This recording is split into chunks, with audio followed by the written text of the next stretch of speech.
about 10 months ago, I created my very first YouTube video ever. It was not on this channel. It was my personal account that I had used up until that time to just consume content and, save things to playlists, put the occasional YouTube comment, but I had not ever created or put myself out there before that time. So rewind to 10 months ago, there was so much craziness going on in the United States, and I felt just a very heavy weight on my heart to share my thoughts about what was happening politically and socially, and what I used to believe back at our 2016 election, and the growth process that I had gone through from that point up to the 2020 election and 2021 living. There, again, was just so much going on, things that were burdening, oppressing, killing other people, other citizens here, and something needed to be said. I needed to share my journey, what I believed, and how it is okay to look back and admit that you're wrong, to admit that you have been wrong, that you have grown though and put in that work to see change in yourself, to see a better you. It's okay to grow. And so that's the message that I shared with people. I am giving you this background info as an intro to that video. I would really like to repost it here on this channel that I started, to be open and create that space to give people permission to begin their growth process, to begin their journeys. And I felt that this was necessary to post here. So I have included that video into this one. Wanted to give you this intro to kind of fill you in on what you're about to see. Also to note that this was 10 months ago, and I do still hold these beliefs today. I'm very proud and thankful for what I see now that I didn't before. And I really hope that you enjoy listening, and this gives you some insight into kind of where I came from and where I am now. I grew up in a small Bible Belt town, and I voted for Trump. I told myself I was focusing on the fundamentals, the values, the ones that made us great in the first place. I felt I had helped defeat the agenda to remove those values from our United States of America. Moreover, I felt I had helped defeat the attack on Christianity and liberty, as those two went hand in hand. I was glad for Trump's strong speech on Christian freedoms, because religious freedoms cannot be attacked. It was how and why America was founded in the first place. I was glad for his harsh rhetoric towards others, because politicians have forced political correctness on the American people for too long now. It's time to stand up and say what we think. I was glad for his pro-life proclamations, because the Lord created us all, and there is no reason birth control or abortions are decisions we get to make. Feminists have gone overboard with this. And I was glad for his celebration and glorification of the Second Amendment, because no one has a right to take away our guns, so just go ahead and try. I was glad for his tough stance on immigration from the Mexican border, because those people shouldn't be involved in crime or try to get into our country illegally. It serves them right.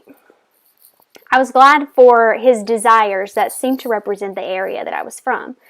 He gets what we stand for and for what we want, and the Democrats never will. The list continues for miles for some, but for me, these were the things that it really came down to. Donald Trump, while an imperfect person, was the one sent to bring the things we cared about into the spotlight. Did I see that Trump's words were foul and offensive? Yes, but they were the truth. Did I see that his character was not what I would look for in a leader, especially one of Christian faith? Yes, but his platform did. So I went with it, making sure those around me knew I stood for truth and biblical values. That year was 2016, so now let me tell you what I didn't begin to see until later. I didn't see that his preachings and promises only amounted to words shouted in an otherwise empty void. I didn't see that his character had the capacity to turn a country toward vile and even villainous means of operation within record time. I didn't see that what was framed and labeled as biblical did not always add up to the actions and attitudes of Jesus after all. So 2016 passed, time went on, and my worldview got wider. I got wiser, and God began to really open my eyes and soften my heart for others and lead me to awareness. I finally saw his strong speech on Christian freedoms as nearsighted, exclusionary of respect for others, and incompatible with his demeanor that was not Christ-like in the first place. I saw Trump's harsh rhetoric towards others as ill-thought, ungodly, and counterproductive to Christians' mission and witness. I saw his pro-life proclamations as bait for the Christian vote more than sincere care for human life, a replacement for fighting for life in any and all stages, and as talk more than action. I saw his anti-feminism as disrespect toward women, a gender he obviously does not understand or value, and as something I need to combat from the ground level. I saw his celebration and glorification of the Second Amendment as uneducated and misplaced. I saw his tough stance on immigration from the Mexican border as heartbreaking as it broke mine when the Lord reminded me of the response Jesus would have had toward the people desperately risking it all to have a chance at life in a safe and stable land. I saw his desires that seemed to represent the area I was from as upsetting because I've only continued to learn how wide and various the world is. And the area where I am from is, one, not the only culture that exists or matters, and two, not always right. I learned that his foul and offensive words were actually foul and offensive, as well as mostly lies and incoherence, void of logic and reason rather than truth. I learned that Trump's character in no way matched up to what I would look for in not only a leader or a leader of the Christian faith, but in anyone who claimed to have the Spirit of Christ. And I learned that what lines up with the Bible is not enslaved to the conservative label or the support of one human man.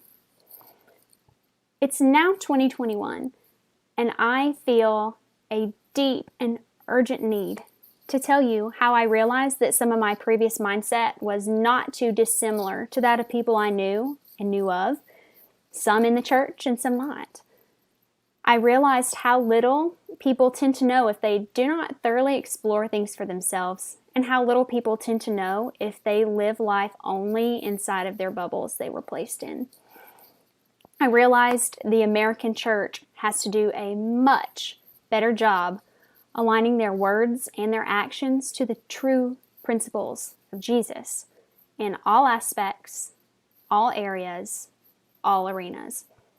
This means knowing the ability to worship freely here is granted to all, not just followers of Christ. This means claiming to love and follow Jesus equates to letting that love flow through to others.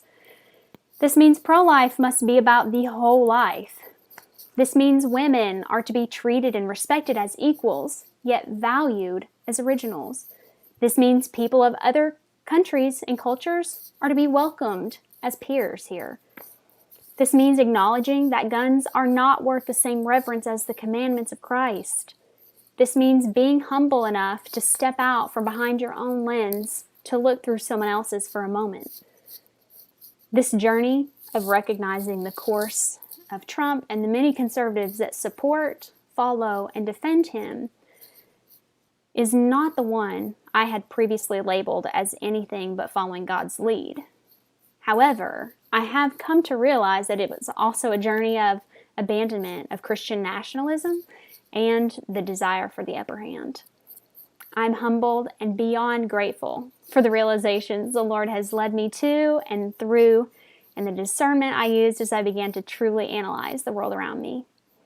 This time came with some tears, quite a few prayers, many conversations, and even more determinations to ensure I live out my life trying to make others' lives better. I grew up in a small Bible Belt town, but I did not vote for Trump in 2020. The events we have witnessed over the past few years since his election have been shocking, horrifying, and disgusting. And the most recent day's events have been an American tragedy built up by all that came before. I need everyone today to know this. Whoever and wherever you are today, please know that it is okay to see and admit you were wrong. It is okay to learn, to grow, to mature. It might be difficult, but I strongly urge you to do so for the sake of your own well-being, the well-being of those around you, and the well-being of our country. Please take the time to reflect, to analyze, and to make decisions that share goodness, that show love, and that make all lives better.